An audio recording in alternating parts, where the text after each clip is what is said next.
Welcome back to Stuff About Tutorials. Today we are talking about how to unsend a message on Instagram. Why would you want to know how to unsend a message on Instagram? Well, maybe it is your first time using Instagram and not sure how to unsend a message on Instagram. So today I am going to show you how to unsend a message on Instagram. Check video description and I will try to leave the written instructions. Unsending a message on Instagram is quite simple and easy to do, and the process is same for Android and iOS devices. Let me show how you will unsend a message on Instagram.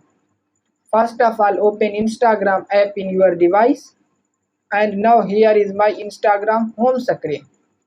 Then first click on message icon in the right top corner, and now in this screen open any chat, and then first hold your message and select unsend option, and that message has been unsent. So there you go. If you were wondering how to unsend a message on Instagram, that is the easiest way I know. If you know another way, please leave a comment below. Be sure to subscribe for more videos.